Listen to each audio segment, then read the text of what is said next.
Class statement of profit and loss, इस प्रकार का एक स्ट्रक्चर आप ड्रॉ करेंगे। मैंने फाइनेंशियल स्टेटमेंट में 4 चीजों की बात की थी, balance sheet, income statement, notes to account और cash flow statement. Balance sheet financial position को बताता है, इनकम स्टेटमेंट फाइनेंशियल परफॉर्मेंस को बताता है, नोट्स टू अकाउंट इन दोनों की डिटेल देता है और कैश फ्लो स्टेटमेंट जो है ये इनफ्लो आउटफ्लो को बताता है कैश की। ठीक है। Statement of profit and loss जिस भी ईयर का बनाओगे वो डेट आप यहां लिखोगे, particulars, note number, current year का अमाउंट और प्रीवियस ईयर अमाउंट के आप कॉलम्स बनाओगे।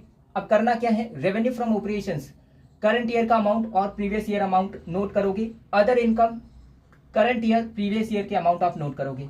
और जैसे ही आप रेवेन्यू फ्रॉम ऑपरेशंस में अदर इनकम ऐड करोगे आपको मिलेगा टोटल रेवेन्यू। अब करना क्या है, जितने भी एक्सपेंसेस है उन सभी का टोटल करोगे, आपको मिलेगा टोटल एक्सपेंसेस।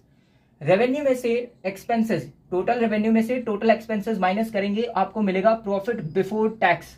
अब इसमें से जैसे ही टैक्स माइनस करोगे तो आपको मिल जाएगा प्रॉफिट आफ्टर टैक्स। यही हमें कैलकुलेट करना था।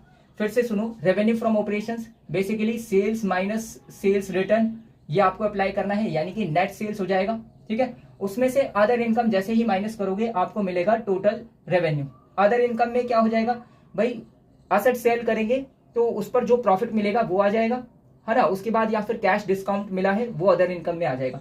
तो टोटल रेवेन्यू आ गई। अब करना क्या है, यहां पर एक्सपेंसेस दिए हुए हैं, cost of material consumed, purchase of stock in trade, change in inventories of finished goods, work in progress and stock in trade, employees benefits expenses, finance cost, depreciation and amortisation expenses, other expenses. इन सभी को आप total करोगे आपको मिलेगा total expenses. ठीक है, आपको मिलेगा टोटल एक्सपेंसेस। इसमें से आप जैसे ही टोटल रेवेन्यू में से टोटल एक्सपेंसेस माइनस करेंगे आपको मिलेगा प्रॉफिट बिफोर टैक्स, और जैसे ही आप टैक्स माइनस करोगे तो आपको मिल जाएगा प्रॉफिट आफ्टर टैक्स।